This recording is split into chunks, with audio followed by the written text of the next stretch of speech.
berjualan dengan secara berurutan, jaga jarak demi keselamatan kita semua. Pakai masker, biar anak ibu, pakai masker.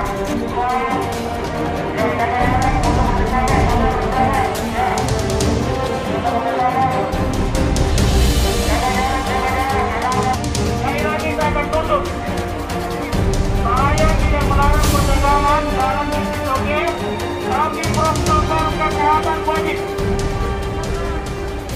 Petugas protokol di setiap usaha, baik itu dia ruko maupun apalagi kalau mal seperti ini. Kalau mal seperti ini tentunya bukan 1-2, tetapi sesuai dengan kebutuhan jumlahnya.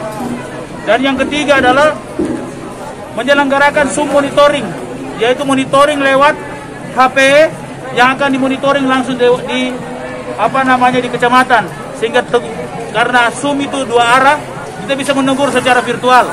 Di samping nanti kita akan cek di lokasi langsung.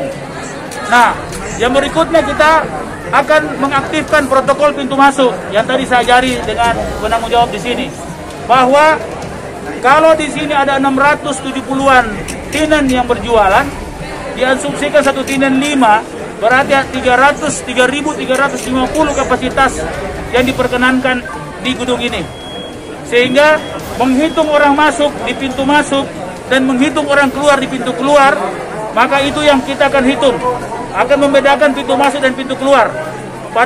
Sehingga kalau misalnya dia kurang dari 3.350, maka dia bisa dimasukkan orang dalam jumlah sampai kapasitas 3.350. Tadi waktu masuk tidak ditemukan juga petugas yang mengarahkan penerapan protokol kesehatan.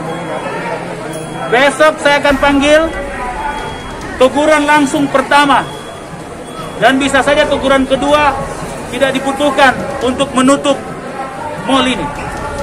Sekali lagi, besok saya akan menyampaikan teguran langsung di samping teguran tertulis. Kalau surat edaran itu tidak indahkan, saya bisa saja menutup mal ini. Kita butuh kebangkitan ekonomi, tetapi protokol